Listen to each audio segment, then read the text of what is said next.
നിങ്ങളുടെ ഇഷ്ട പരമ്പരകളുടെ മുഴുവൻ എപ്പിസോഡുകളും ടെലികാസ്റ്റിന് ശേഷം എക്സ്ക്ലൂസീവായി സൺ നെക്സ്റ്റ് ആപ്പിലൂടെ കാണൂ. ഇന്ത്യൻ ഉപഭോക്താക്കൾക്ക് മാത്രം സൗജന്യം. ഒരാവശ്യം വന്നാ മറ്റുള്ളവരുടെ ഫോണിൽ നിന്നും ആൾക്കാർ വിളിക്കാറുണ്ട്. അങ്ങ് പറഞ്ഞു കൊടുക്കും മോനെ. ധൃതിയുണ്ടെങ്കിൽ നിന്റെ അച്ഛനോട് പോയിക്കൊള്ളാൻ പറ. ഇവിടുത്തെ കാര്യങ്ങളൊക്കെ ഞാൻ നോക്കിക്കൊള്ളാം. അത്യാവശ്യ കാര്യങ്ങൾക്ക് വിളിക്കുന്നവരെ മുഷിപ്പിക്കണ്ട. എനിക്ക് എന്റെ കുഞ്ഞിന്റെ കാര്യം തന്നെ ഏറ്റവും വലുതെന്ന് നീ അങ്ങോട്ട് പറഞ്ഞു കൊടുത്തേ മോനെ. ആവലിയൊക്കെ നമുക്ക് അറിയാല്ലേ മോനെ. അമ്മയുടെ കയ്യിൽ ഫോണില്ലാത്തോണ്ടായിരിക്കും മറ്റുള്ളവരുടെ ഫോണിൽ നിന്ന് വിളിക്കുന്നത് അല്ലേ മോനെ? എന്റെ മോനെ, അമ്മ ഒരു അത്യാവശ്യ കാര്യത്തിന് കോടതിയുടെ അടുത്ത് വന്നിട്ടുണ്ട്. അമ്മയ്ക്കൊപ്പം മറ്റുള്ളവരും കാണുമായിരിക്കും. എങ്കിൽ പിന്നെ എന്തിനാ വെച്ചു മോനെ അച്ഛൻ ആ ആൾക്കാരെ ബുദ്ധിമുട്ടിക്കുന്നേ? ചെല്ലാൻ പാടില്ലേ? മോന്റെ അച്ഛൻ ഇങ്ങോട്ട് വന്നത് ആരും വിളിച്ചിട്ടല്ലോ. അപ്പൊ അച്ഛന് പോകാനും അറിയാന്ന് പറഞ്ഞേക്ക് മോനെ. വിഷ്ണുേന്ദ്രന്റെ റിസൾട്ട് വന്നിട്ടുണ്ട്. വരൂ.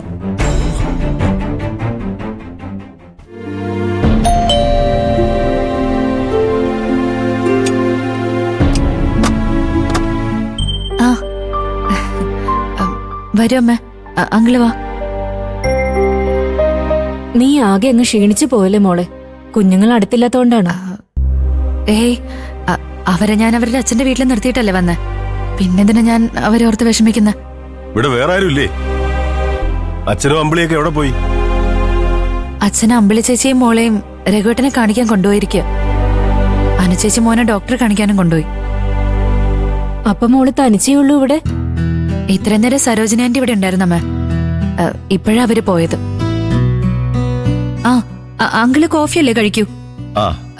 അമ്മക്ക് ഞാൻ ചായ എടുക്കട്ടെ? എനിക്ക് എന്തായാലും മതി. അത് പിന്നെ എടുക്കാം. കാപ്പിയും ചായയും കുടിക്കാനല്ലല്ലോ, നിന്നെ കാണാനല്ലേ ഞങ്ങള് വന്നത്. നീ ഇവിടെ ഇരിക്കും മോളെ. വാ. അങ്കിൾ ഇരിക്കും. ഇരിക്കും.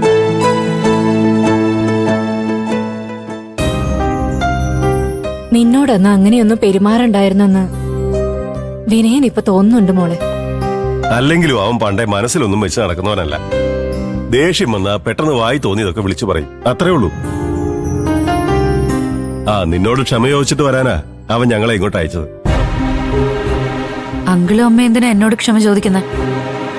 നിങ്ങൾ എന്നോടൊരു തെറ്റും ചെയ്തിട്ടില്ലല്ലോ. അവനൊരു ചെറുപ്പക്കാരനല്ലേ.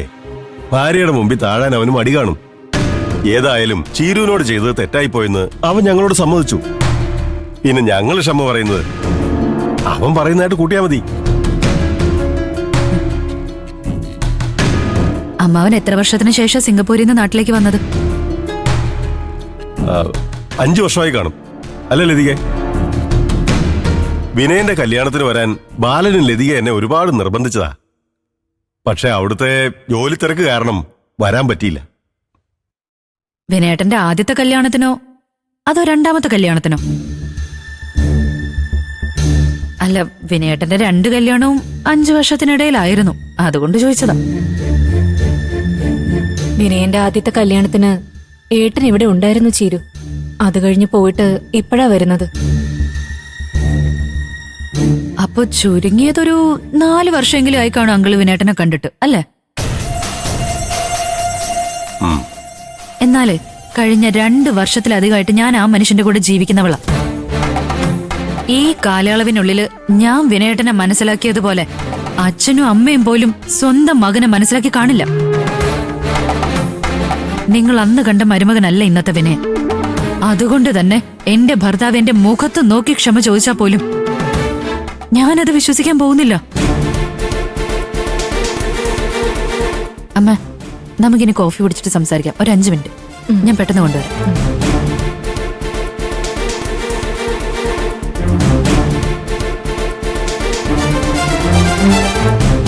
ഇവള് വിചാരിച്ചതുപോലെ അല്ലല്ലോ ലതികെ. ഏട്ടൻ എന്താ കരുതിയത്? ചീരുവിന്റെ മുന്നിൽ വിനയനെ വെള്ളപൂശാൻ ശ്രമിച്ചിട്ട് ഒരു കാര്യമില്ല.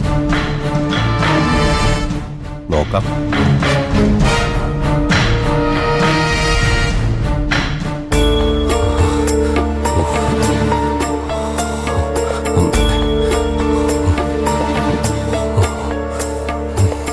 ഗൂഗിൾ എഴുന്നേക്ക്. ഈ ഗുളി കഴിച്ചേ. വാടം തന്നതാ. നല്ല പനിയുണ്ട്. ഡോക്ടർ വന്ന് ഇഞ്ചക്ഷൻ എടുക്കേണ്ടി വരുന്ന തോന്നുന്നത്. അവനോട് എങ്ങനെ കടന്ന് ചാവട്ടെ. തനിക്കിത് എന്തിന്റെ കേടാ? എന്ത് വർത്തമാനാ രഘു പറയുന്നേ? ഇയാളൊരു മനുഷ്യനല്ലേ, ഇങ്ങനെയൊക്കെ സംസാരിക്കാവോ? മനുഷ്യനോ? ഇവനോ? ഇവൻ മനുഷ്യനല്ല, മൃഗമാ. മൃഗം. പെൺകുട്ടികളുടെ ജീവിതം തകർക്കാൻ നടക്കുന്ന മൃഗം. ഗോകുലെ എഴുന്നേക്ക്. ഗോകുലെ എന്താടാ, എന്താ എടുക്കുന്ന ഇവിടെ? ഒന്നുമില്ല സാർ, ഗോകുലിന് നല്ല പനി, മരുന്ന് കഴിക്കാൻ പറഞ്ഞതാ. പഴയതുപോലെ അടിയും ബഹളമൊന്നും ഉണ്ടാക്കരുത്. രഘു, തനിക്കൊരു വിസിറ്റർ ഉണ്ട്. ആരാ സാർ? ആ, അതൊക്കെ അറിഞ്ഞാലേ താൻ അങ്ങോട്ട് എഴുന്നള്ളത്തുള്ളൂ. എന്നാ താൻ വരണ്ട. അയ്യോ സാർ, അങ്ങനെയല്ല. അറിയാനുള്ള ആകാംക്ഷ കൊണ്ട് ചോദിച്ചതാ. വേണമെങ്കിൽ ഒന്ന് കാണടോ.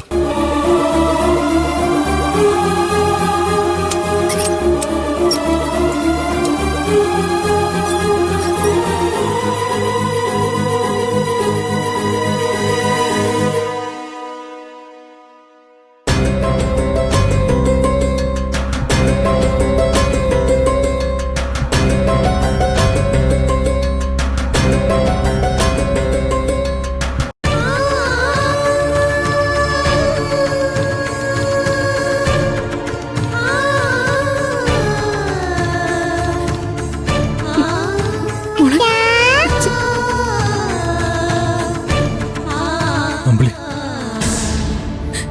ലച്ചു മോളെ. രഘുവേട്ട,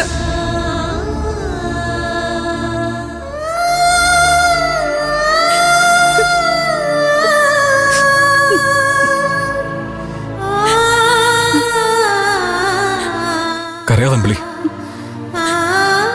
നീ ഇങ്ങനെ കിടന്ന് കരഞ്ഞ നമ്മുടെ മോളും വിഷമിക്കും. രഘുവേട്ടന്റെ ഈ അവസ്ഥ കണ്ടിട്ട് സഹിക്കാൻ പറ്റുന്നില്ല. ഓരോ സമയദോഷം അങ്ങനെ കണ്ടാ മതി. നീ എങ്ങനെ വന്നേ? അച്ഛനുണ്ട് കൂടെ. ഈ അവസ്ഥയില് രഘുവേട്ടനെ കാണാൻ വയ്യെന്ന് പറഞ്ഞ് പുറത്ത് നിൽക്കുക.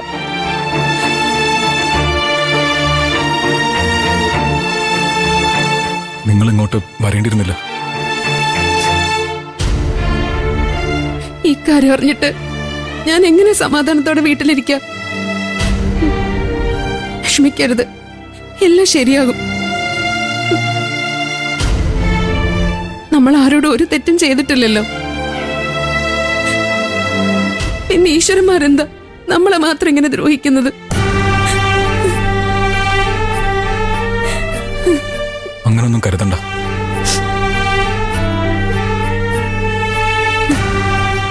എനിക്കിവിടെ കുഴപ്പമൊന്നുമില്ല. അമ്മാവനും മറ്റുള്ളവർക്കും നീ വേണം ധൈര്യം കൊടുക്കാൻ.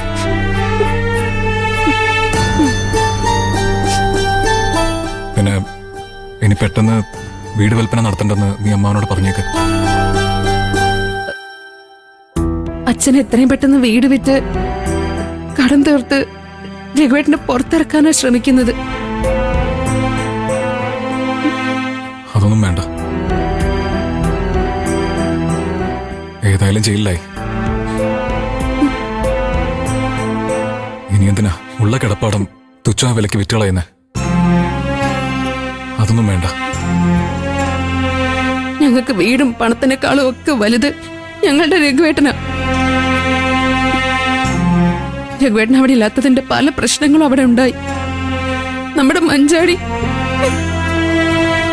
കാര്യങ്ങൾ ഞാൻ അറിഞ്ഞു.